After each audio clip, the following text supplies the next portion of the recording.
All right, so translating conic sections. Basically, we only have two to look at because we've already looked at how to move a circle, haven't we? Because we've seen circles that have centers other than 0, 0. And we've also looked at parabolas. They don't always have the vertex at 0, 0. We've looked at those with their vertex at other points. So really, we only have to look at the ellipse and the hyperbola, okay? So I'm going to start with the ellipse. And the first thing that I'm going to put up here is what the equation looks like when the ellipse has the center somewhere other than 0, 0. First of all, any ideas? If I wanted to move it h comma k, any ideas what I would have to do with that h and that k based on everything we've done this year? Do the opposite, put it in parentheses and make it a quantity squared. So it's going to look like this. X minus h, the quantity squared, but it's still over a squared, plus y minus k, the quantity squared, it's still over b squared, is equal to 1.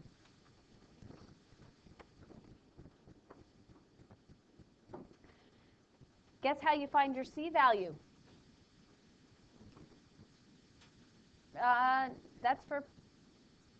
That's for the parabola.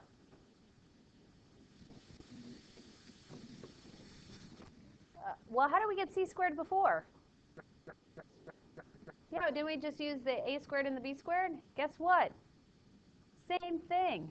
It's either a squared minus b squared or b squared minus a squared, right? We do whichever, we put first whichever one is larger, right? And we can get our c squared. And from that, can't you get your c value to find your foci?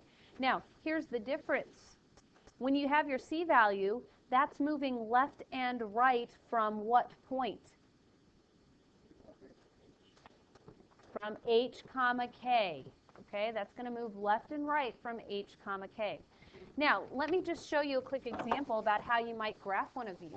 Say you had this, x minus 2, the quantity squared over 9, plus y plus 4, the quantity squared over, I was going to do 49, is equal to 1. Okay, so let's see about graphing this thing. All right, so first thing is, what point do you think we should put on first in order to graph this?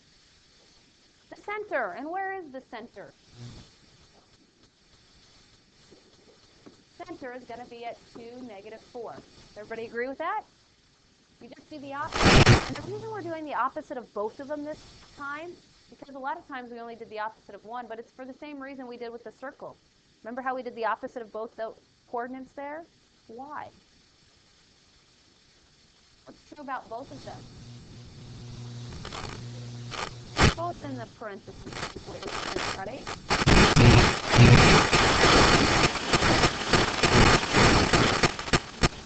Now, you do the same thing that you did before, only you move from that center point. How far left and right from the center are you going to go?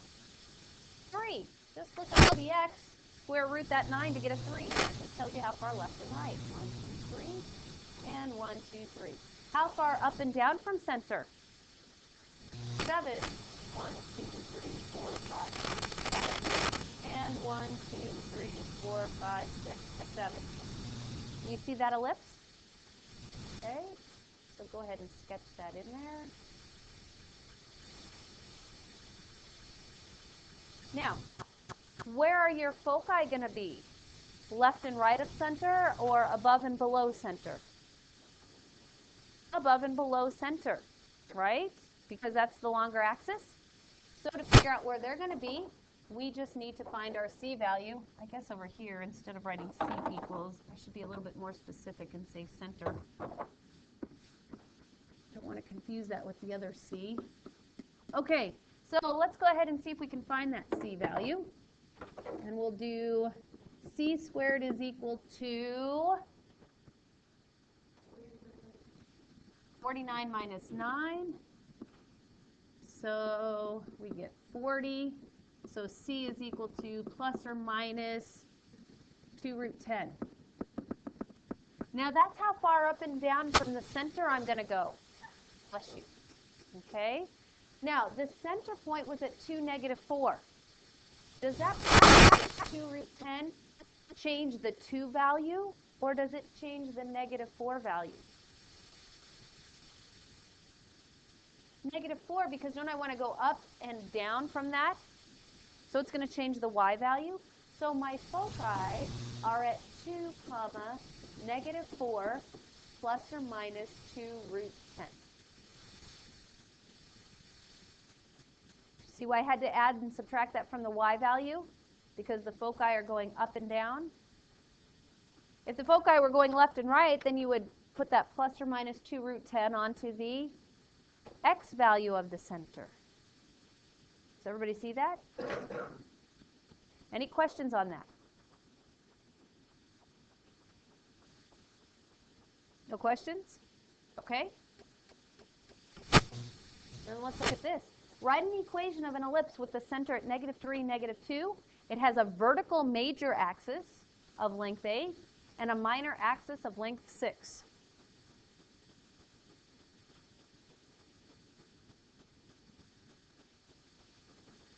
All right. What do you think would be helpful before we tried to write this equation? Yeah, draw a quick little picture, right? Now, you probably don't need a real graph like this. Just a quick sketch would be good enough. So we're going to start by putting on the center at -3, -2. And then it says it has a vertical major axis of length 8. So I have to go up and down 4 from center. 1, 2, 3, 4. And 1, 2, 3, 4. Good. And then it has a minor axis of length 6. Go ahead. So go left and right 3. Any questions as to why we went up and down 4, left and right 3? Okay. Now, I know this is an ellipse. I know the general form for the equation of an ellipse looks like this. I just left out all the blanks. I left out my a squared and my b squared, and I'll fill them in as I figure them out. Do I know my center point? Yeah, so what did I put in here with the x? What about with the y? Okay, now under the x, I square what distance? The distance from center to the right or to the left. Well, how far left and right of center did you have to go? So we square that. And underneath the y goes the square of the distance down from center, right? How far up, how far down? So you square that. There's your equation. Any questions on how I just filled those blanks in? Yes.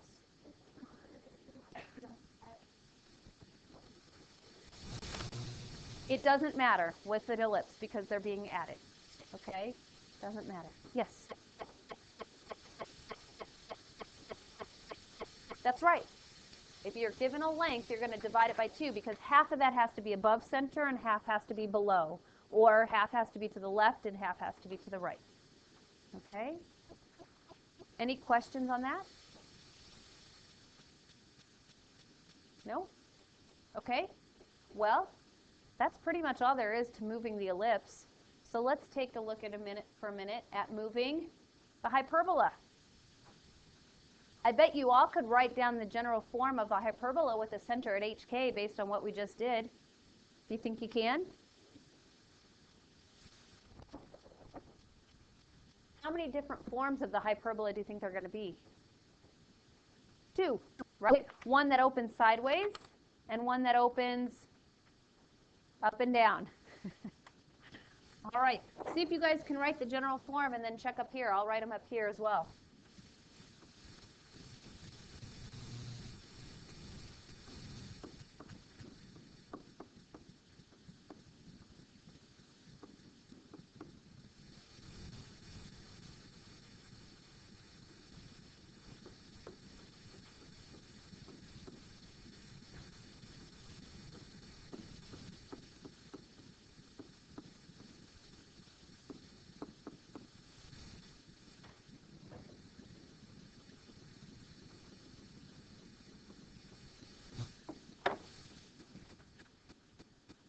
How'd you do? Did you get it? Yeah? It's pretty much the same form as with the ellipse, isn't it?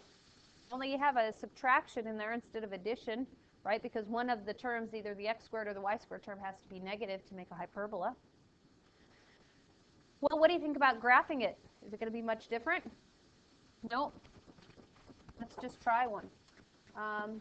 Y minus 3 the quantity squared over 4 minus x plus 2 the quantity squared over 25 is equal to 1.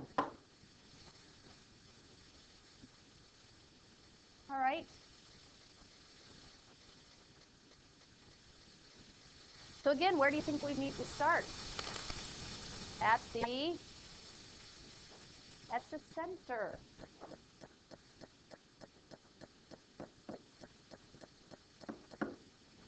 And what do you think the center is of this one?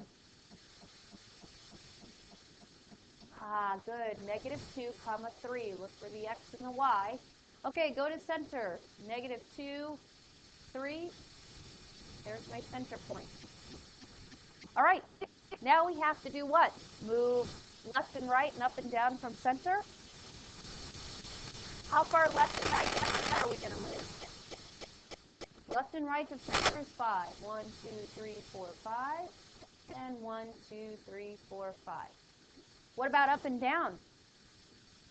2? Okay, now do you remember what you do with those points? Yeah, you make that box. So you do it the same way you did it before, you're just not centered at the origin anymore. And after you get that box made, then what do? Diagonals. They should go right through the center, and then extend them outside the box.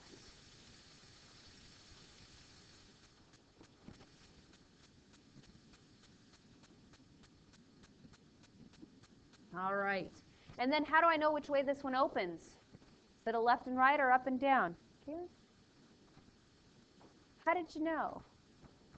Because that y squared is positive. Yeah, so it's an up and down opening hyperbola. It's nice and wide. There you go. And could you find the foci? What value would you need to find before you could find the foci? C. And you know that c squared is going to be, in this case, 29. So c is plus or minus root 29. Now, which part of the center does it get added to, the x-coordinate or the y-coordinate? The y-coordinate? How come? Because the foci are above and below the center point, aren't they? The foci have to be up here somewhere and down here somewhere. So it changes the y value of the center. So you're going to add and subtract it from the y-coordinate of the center. So it's negative 2 and then 3 plus or minus root 29. Any questions on that? You see how it's pretty much the same thing that you did before? You're just moving your center point. Yes?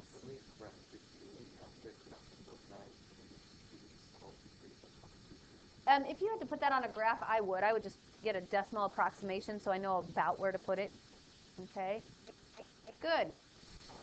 All right, well then let's take a look at this. Write an equation of a hyperbola with vertices of 0, 1, and 6, 1, and foci at negative 1, 1, and 7, 1.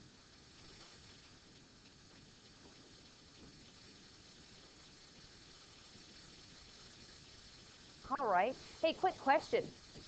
I've got the vertices of 0, 1, and 6, 1. Okay, so let's go ahead and put those on our graph. 0, 1, and 6, 1. 1, 2, 3, 4, 5, 6. Those are my vertices, which tell you how must this hyperbola open. You should be able to tell me right now. Yeah, very good. I see some of you telling me. Since the vertices are here and here, it must open left and right, sideways, right? And if it's opening left and right or sideways, should it be the positive x squared or a positive y squared? So here's the general form without even doing anything.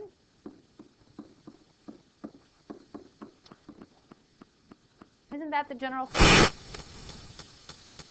I just have to fill in my center, and then how far left and right of center, and how far above and below center. Now, they also give me the foci are at -1, 1 and at 7, 1. That's further clue that it opens up like this. But something they didn't tell me was the center. Any ideas about the center? Go ahead, Sophie.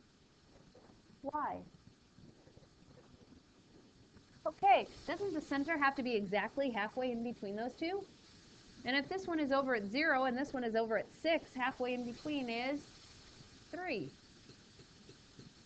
So there's your center point. Your center is 3, 1, which means filling in over here, I can go ahead and do what? X and Y. Now, I already know one of them, either left and right of center or above and below center. Which one do I know? Left and right. How far left and right from center do I go? 3, right? It's right to the vertex. And it's 3. What do I have to do with that 3? Square it. Get 9. Goes under the x because left and right is always under the x. Now, what about up and down from center? Well, what am I going to have to use? Okay. I know C. C is a distance of, there's C. It's a distance of 4, so C squared is 16. You already told me A squared. So what's B squared have to be? 7, right? Do I even care what B itself is? No, because in my equation, isn't it B squared? All I need is the 7.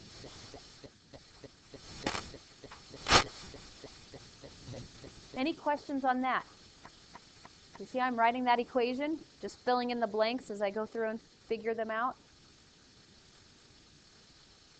Okay? Well, if there are no questions on that, then what are you going to do in a case like this? Identify this conic section, then find whatever applies, either the center and the radius, if it happens to be a circle, or foci, vertices, co-vertices, whatever it happens to be. Then sketch a graph. So first, let's identify it. Raise your hand when you think you know what it is. This goes back to day 1 of conic sections. You could do this after day 1. Raise your hand when you think you know. All right. Emily, what do you think? An ellipse. Raise your hand if you agree. All right. Why is it an ellipse? Trey?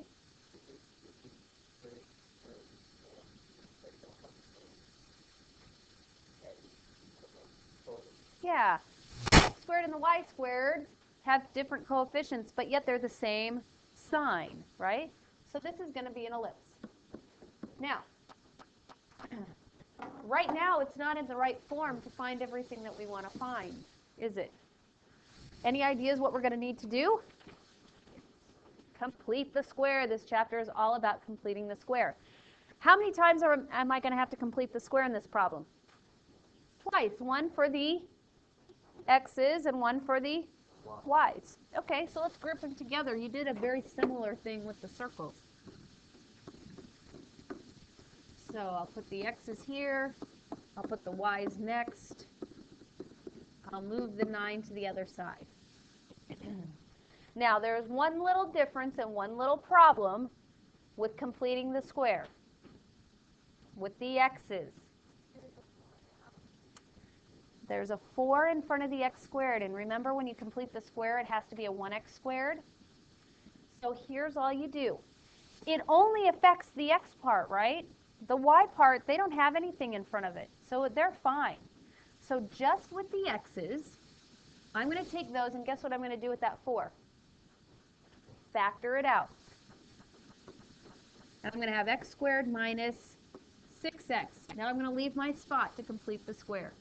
Plus, now the y's, in this case, I don't have anything to factor out. It could be that you need to factor something out of the y's also, and it could be a different number other than 4. Okay, you just have to look and see. Whatever number's in front of the y squared, that's what gets factored out. You could. That would work. Yeah. Yes.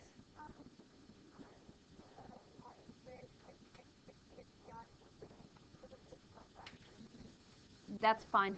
Yep. If you notice that plus 9 is going to complete that square, that's fine. That's perfect. Great observation. And I don't care how you do that. Okay? Either way is fine.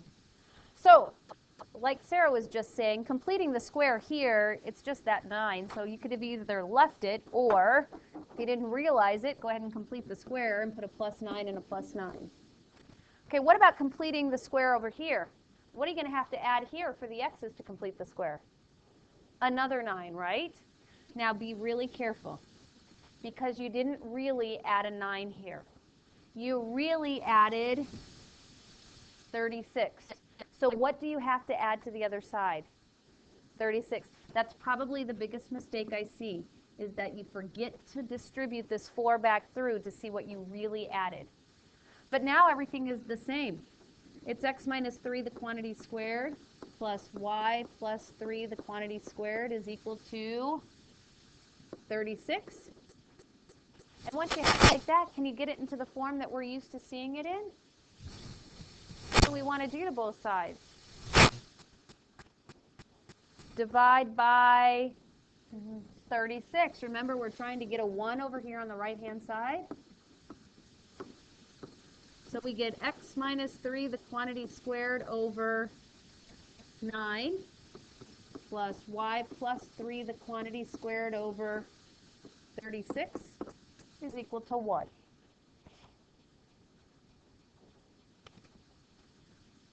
Could you graph this?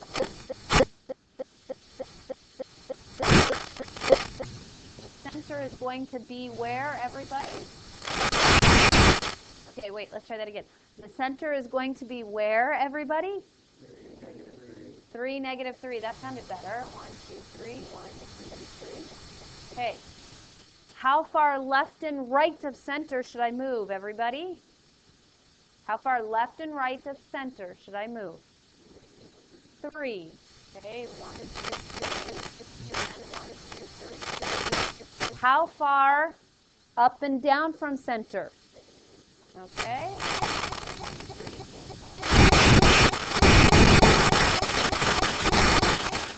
Lift. Okay. Now we just have to find the foci. Are the foci going to add to the x or the y coordinate of the center? The y. So the center is at 3, negative 3. Okay. Our c value is going to be what? Or c squared is 36 minus 9, which is 27, right? So c is plus or minus 3 root 3. And so your foci become 3, comma, negative 3 plus or minus 3 root 3. Okay, do you see how that works? Yes.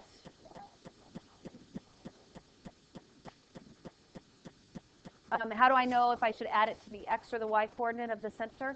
I look at my picture, and I know, since this is my major axis right here, I know I have to go above there and below there to get to my...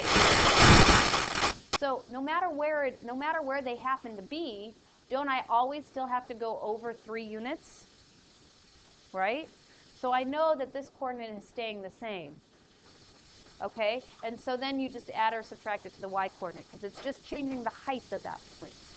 Okay? Does that make sense? So you just look at your picture. Okay, anything else? All right. All right, so here's your assignment.